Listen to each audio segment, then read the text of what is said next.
அஸ்ஸலாமு அலைக்கும் வரஹ்மத்துல்லாஹி வபரகாதுஹு. அன்பு சகோதரர்களே மற்றும் சகோதரிகளே, இன்றைய வீடியோவில் நாம் காணப்போவது குர்ஆனின் இதயமாக கூறப்படும் சூரா யாசீன் ஓதுவதால் கிடைக்கும் பெரும் பலன்கள் பற்றியது. சூரா யாசீன் என்பது குர்ஆனின் 36வது சூரா. அல்லாஹ் தஆலா இந்த சூராவுக்கு அளித்த சிறப்பு மிக அபூர்வமானது. நபிகள் நாயகம் அவர்கள் கூறினார்கள், யாசீன் குர்ஆனின் இதயமாகும். அதை ஒருவர் அல்லாஹ்வின் முகம் நோக்கி அவருடைய ரிசாயத்துக்காக ஓதினால் அவருடைய பாவங்கள் மன்னிக்கப்படும். தீர்மிதி ஹதீஸ் 1. பாவ நிவர்த்தி. சூரா யாசீன் ஓதுவது பாவங்களை மன்னிக்க வைக்கும் ஒரு வழி. மனிதன் தவறுகளால் நிரம்பியவன்.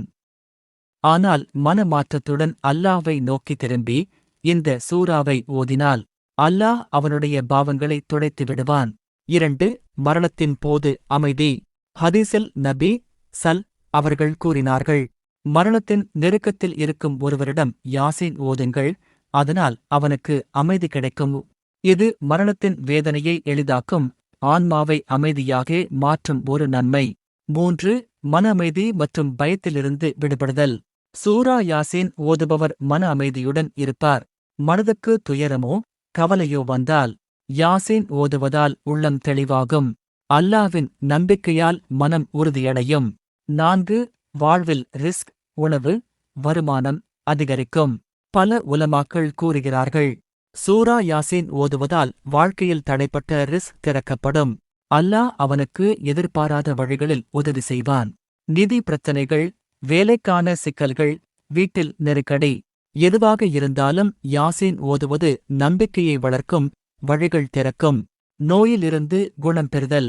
நபிகள் நாயகம் அவர்கள் கூறினார்கள், நோயாளிக்காக யாசீன் ஓதுங்கள், அது அவருக்கு நிவாரணமாகும். அல்லாஹ்வின் வார்த்தைகள் நிச்சயமாக ஷிஃபா, மருந்து. இதைக் கொண்டே உடலுக்கும் ஆன்மாவுக்கும் நலம் கிடைக்கும். 6. மறுமை நன்மைகள். மறுமை நாளில் யாசீன் ஓதுபவரின் கப்ரில் கல்லறை வெளிச்சம் ஏற்படும். அல்லாஹ் அவனுக்கு நரகத்திலிருந்து பாதுகாப்பளிப்பான். அவனுடைய நாமம் நியாயத்தீர்ப்பு கிழமை அன்று பரிசுத்தமானவர்களின் பட்டியலில் இடம்பெறும். 7. அன்புள்ள சகோதரிகளே, சூரா யாசீன் ஓதுவது வெறும் வார்த்தைகளல்ல, அது அல்லாஹ்வுடன் நெருக்கமாக இணைக்கும் ஒரு வழி. அதைத் தியானத்துடன் புரிந்துணர்ச்சியுடன் ஓதுங்கள். அல்லாஹ் உங்களுக்கு இந்த உலகிலும் மறுமையிலும் நன்மை அருள்வானாக.